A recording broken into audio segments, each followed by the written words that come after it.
2020 is 5 years ago, and so we're gonna look back and see, are any games from 2020 still playable? Probably not.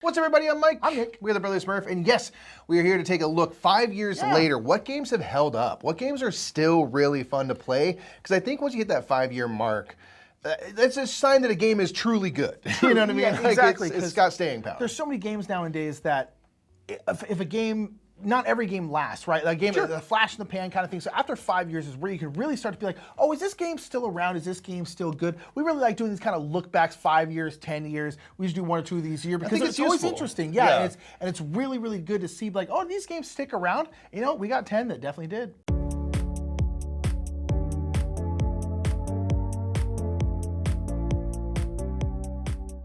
Number 10 is going to be Viscounts of the West Kingdom. This is the third and final game in the West Kingdom trilogy from Garphill Games. They've also done the North Sea and the South Tigris. And this one really, for our money, kind of hit a really sweet spot in terms of gameplay. This is one where you're going to be moving your Viscount around a rondel, the board, taking one of 4 main actions, and you're gonna be adding cards to your tableau, 1 kind of card per round. And it's gonna act kind of like a deck builder, or a tableau builder that is slowly shifting. So I would say it's sort of like a deck building game in slow motion, where the cards that you're gaining and which ones are in front of you are going to be changing, but not completely every single turn. You're just gonna be sort of generally progressing your cards. These cards are gonna give you icons and things that are gonna power up the 4 types of main actions. There are different icons and resources you can use to take stronger versions of actions, whether it's gonna be building your buildings, doing trades of resources, putting your kind of people into the main castle for a little bit of control, area control and influence, and then using your ink to produce these manuscripts, which are going to largely give you in-game benefits and end-game scoring and a bit of set collection as well. The thing I like about this game is the turns are really kind of slick and easy. You can hire townsfolk and kind of, customize your deck a little bit. And then it's largely about managing that tableau of cards that are in front of you at any one time and using the icons that are present to take as strong of actions as possible. But then, of course, you're going to be cycling things through. Certain cards will have a bonus effect that happen when they get added to your tableau. Other ones are going to have a persistent effect. And other ones are going to trigger an ability when they leave your tableau. So it's really about kind of timing everything up, moving your Viscount around to take actions and be as efficient as possible. And it's just kind of like really satisfying. It gives you a lot to think about, but the turns are like really smooth.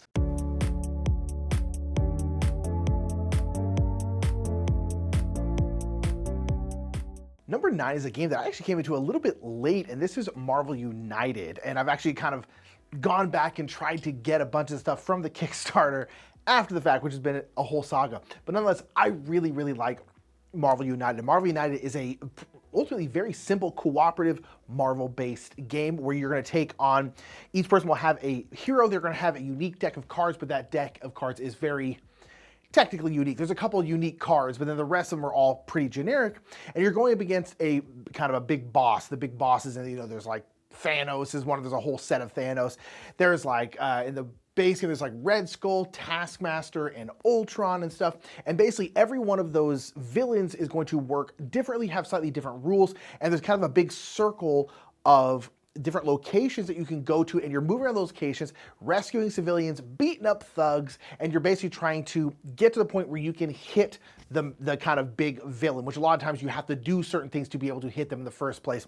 i.e. if you're playing against the Green Goblin, if the Green Goblin has captured any civilians, you can't hit them because the Green Goblin's always swiping people up when they're driving by in their little jet thing.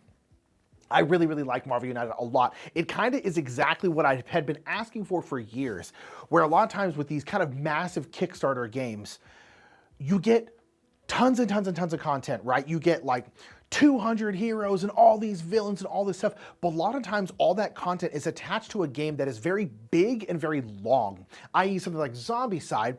It's like, cool, you can get all these heroes, all these different abominations, but each game of Zombicide is pretty long and sometimes can go very, very long. I was like, I want this much content for like a 30-minute game, and that's what Marvel United is. You can actually play with all this stuff. You can actually get through it all because it's a short, simple game. I really like Marvel United. I've been kind of, again, going back through trying to collect all of it, and I really, really enjoy it.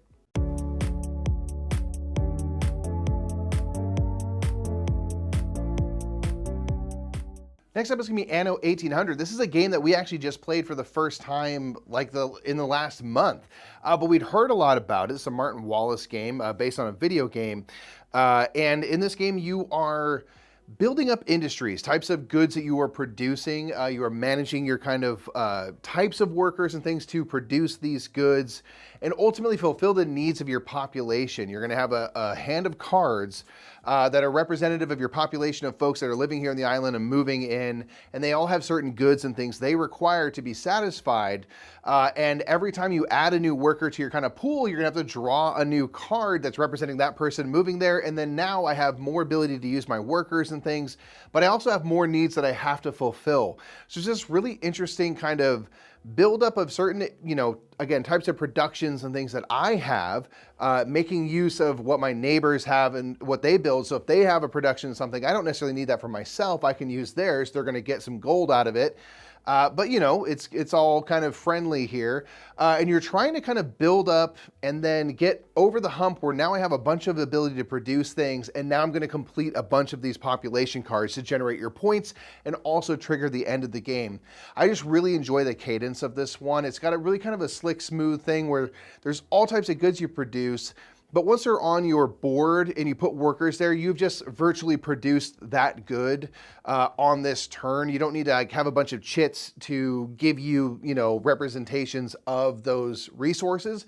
So it stays fairly kind of quick and easy to use. You have this big menu of types of, goods you can produce and stuff like that. And it's really just a fun,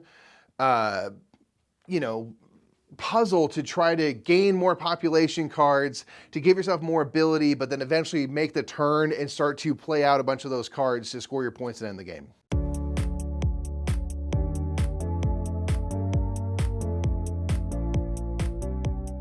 Number 7 was actually a huge surprise for us, and this is King of 12. King of 12 is a game that we kind of got. I think the publisher sent it to us and we gave it a shot and really liked it. It's kind of one of the biggest surprises we've ever had.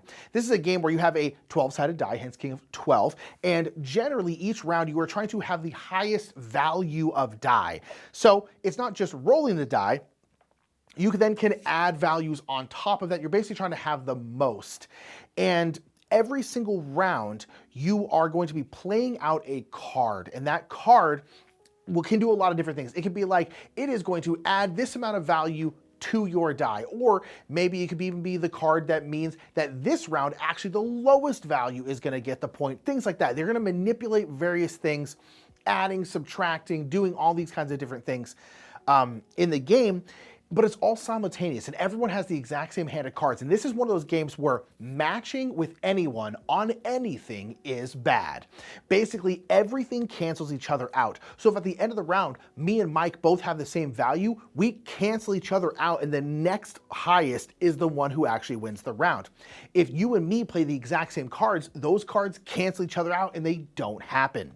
At the end of the round, when you're deciding who actually won the whole round, and you're trying to win 2 rounds to win the game, if 2 people have the exact same amount of points, guess what? They cancel each other out, and the next highest person is the one who wins the round. So this is a game where you are desperately, desperately not trying to be the same as anyone else in any way. And it's really, really interesting. And it just creates laughs, and it creates fun, and it's just really great. And I can't really adequately explain why this is so much fun, but it just is. I absolutely love King of 12. It was one of the biggest surprises we've ever had. It's outstanding.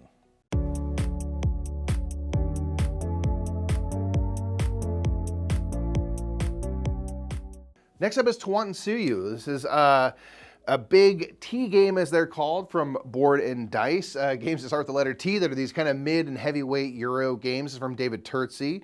And this one, you're kind of the Inca Empire, and you are navigating this giant board, which is a kind of a menu of worker placement spots that is quite like, startling to look at the start. It seems very overwhelming. And you are going to be moving around and placing out workers, these different color meeples, onto these spaces that are surrounded by 3 actions. And depending on what type of worker you place and different things, you will be able to take one or more of the actions that surround the space where you place a meeple. You're going to do this to gain resources, to build buildings and place stairs and do these different things to kind of explore the map. And as you go and kind of build up, you can kind of go further from the very center. The very center is sort of the hub, and you are traveling down to gather resources and things like that. And at the top, you have kind of your high priest that's moving in a little rondelle at the top to take different actions. And when they activate, you are going to get a strong version of whatever this main action, but then all of the other players are going to be able to do a follow version of that action. That'll be a little less powerful, but there is that kind of give and take of like, okay, I'm taking this turn, but everyone else might also benefit.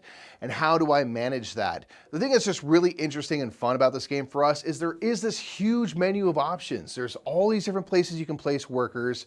The god cards you have are going to have certain symbols, so that actually does limit where you're able to place, so that kind of makes it a little easier to grok. The types, the colors of meeples are going to have different abilities when they get placed, kind of like 5 tribes where the different color meeples have different abilities.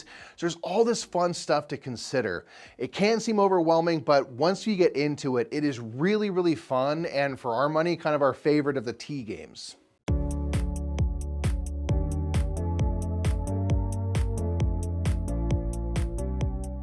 Number 5 is going to be The Loop. I actually just played this game the other day, and I actually played it solo because The Loop is also very good at solo.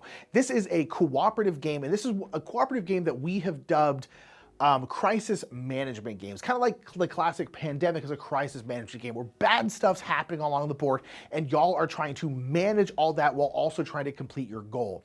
In The Loop, there is Dr. Foe, who's the big kind of like evil mastermind in this world, and they are traveling through time. This is kind of a time traveling kind of game, and there are 7 different times. There's like Age of Antiquity, and like the Medieval Age, and the Renaissance, and the Industrial Age, and the Modern Age, and like the Robot Age, and then like the End of Times kind of thing. And so it's like the septagonal board, 7-sided board, and there's a cube tower in the middle, and that is like Dr. Foe's time machine, and you're dropping these rift cubes in there, and these rift cubes are then splaying out onto the board, and then basically if you ever get 4 of these rift cubes in one of those sections of times, it'll create a vortex there, and that's one of the ways you can lose the game, by having too many vortexes.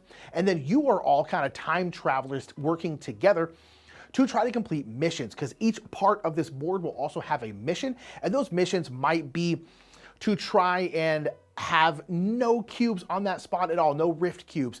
You can try and destroy a bunch of Dr. Foe's clones, because he's putting clones out, and you can destroy them by getting them back to their proper time frame. So you can do all these different kinds of things to try to complete 4 of these missions before you lose the game. It's very, very difficult, but it's got this really cool mechanic, which is called looping, because it's a deck building game. And on your cards, there's going to be a symbol in the top left or right corner.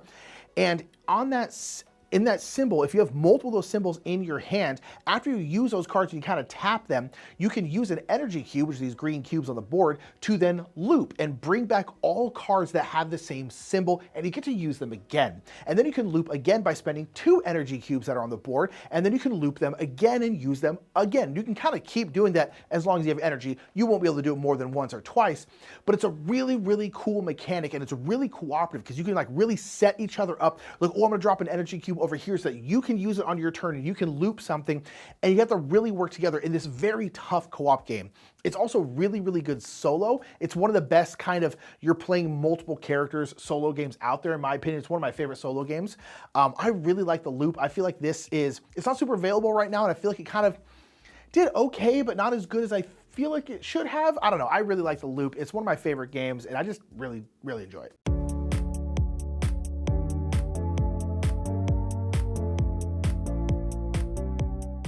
Next up is going to be the Lost Ruins of Arnak. Now, this is a game that's been wildly successful for now 5 years, and it's just had a big box and new expansion come out even just this summer.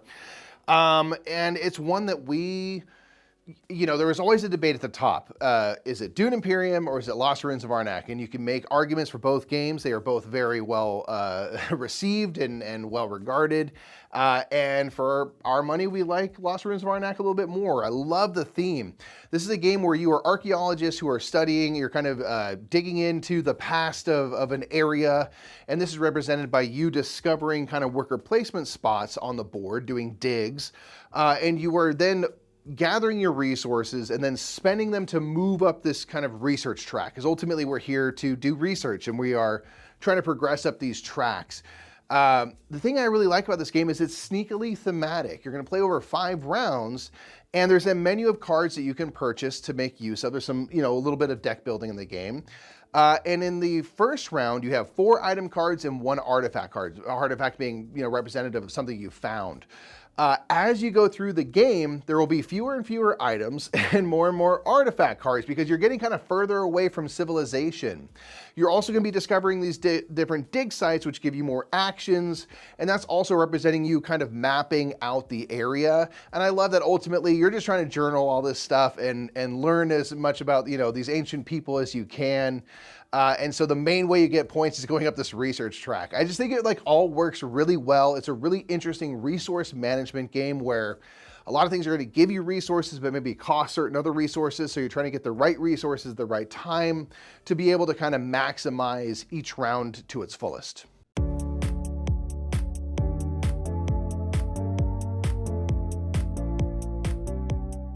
Number 3 is a game called Faiyum. This is a game I think you can still get through the BGG store, don't quote me on that one. But this is a Friedemann Friese game. We have really grown to love Friedemann Friese and his games over the years. And Faiyum is no exception. Really, really adore this game. This is a game where it's kind of a deck programming game more so than a deck building game because you're never shuffling your deck in this game. This is a game where you are in Egypt and you are kind of building up the infrastructure of Egypt, but everything is owned by the pharaoh. You are kind of like architects, you're not the pharaoh. And so you don't really own anything on the board. When you put something out, other people then can use that thing or maybe even iterate and build on top of it. And you can't really do anything about that because you don't own that spot. The pharaoh owns it. The pharaoh owns everything, including all the crocodiles on the board, because there's crocodiles everywhere. It's a whole thing. But nonetheless, you are gaining, you have a kind of a basic set of cards, and you can gain more cards. And then as you play your cards, they'll go into your discard pile, and then you can eventually do a administrative action, which is just the most Euro game sounding thing ever. But it's true. You're doing an administrative action where you'll get a little bit of money, and then you'll basically get to draw cards off the top of your discard pile. I think it's 3 cards back into your hand. So the cards you played are going to come back. And then you can draw more cards than that by paying $1 for each card that you want to draw. So the thing is, the kind of bad cards you don't really want to use anymore, you want to bury deep down. And the cards you want to be using a lot, you want to keep at the top of that pile so you can get them back into your hand. So you never shuffle your discard pile. You're never going all the way through your deck again. You are kind of programming your discard pile to be as effective as you want. And as the game goes on, some of your priorities might change. So you're like, you know what? I can let that card go. It can get buried. I don't think I'm going to use it again because I'm getting these new, better cards. It's really, really, really fun. Again, didn't have a big US release if you're in the United States, but you were able to get it through the BGG store. And it's really, really good if you can give it a shot. I love Friedemann Friese, and Faiyum is still probably, my favorite of his.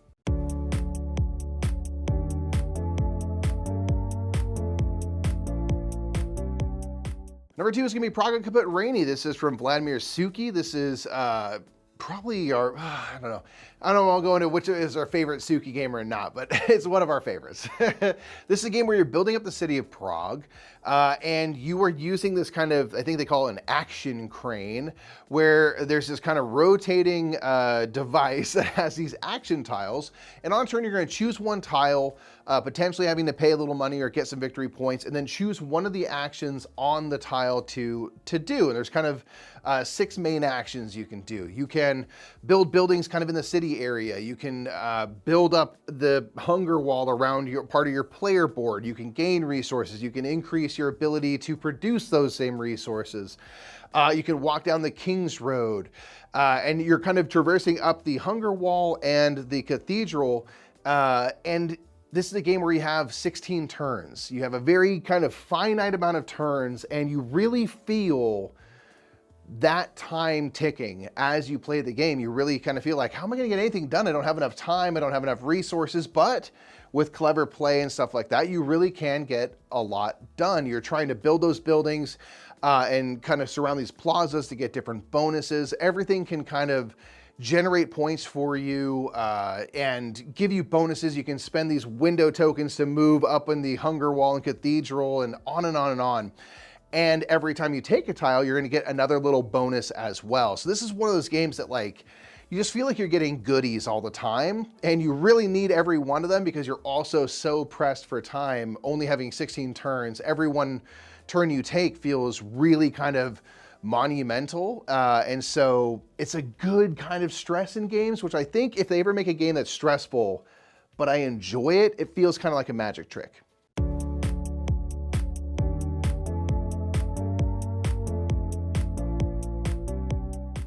Number 1 is going to be Kanban EV. We really love Kanban EV. This is a Vital Lacerda game, big heavy game where you are working in a car factory, but this one is building EVs, electronic cars, because Kanban was already a game, so they kind of revamped it, redid it, and we're like, hey, you know, EV cars are kind of the cars of the future, so let's make this about that. Other than that, you're still just working in a factory.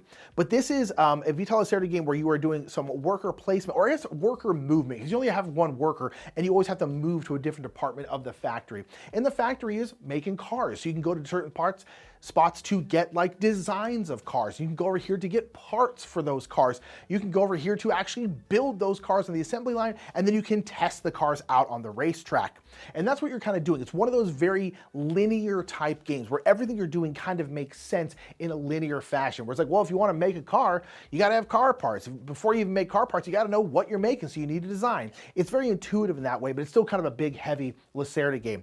And it's just really good. This is one of those games that, for whatever reason, of all the kind of Lacerda games, this one always appealed to us the most. Mike and I have a really big love for games set in like factories. I think factories are fascinating. Anyone out there watch How It Made when they were a kid? I freaking love How It's Made. I think it's still one of the coolest shows ever. I've always been enamored by like factories and stuff.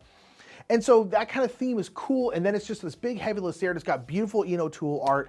Kanban EV is just so darn good. It's still probably our favorite Lacerda. And it's also a good entry point into Lacerda because of that intuitive, linear nature of it. It's a little bit easier to get into than some of the other Lacerda games out there. But we really, really, really love Kanban EV, and we just don't really get tired of it. So those are 10 games from 2020 that we think really still do a great job, and we still play them 5 years later. And in theory, we'll be playing them 5 years from now. I hope so. We'll have to see, and we'll give you that top 10 in about 5 years. Yeah, exactly. So stick around. We'll be back. But those are our picks from 2020. There was, of course, many more games from that year that came out. So what we want from you is in the comments, give your favorite games from that year, especially those ones that you are still playing now 5 years later. What are those kind of evergreens that came out of the year? Let's get a big list of recommendations for people going in the comments. We'll see you next time. Bye, everybody.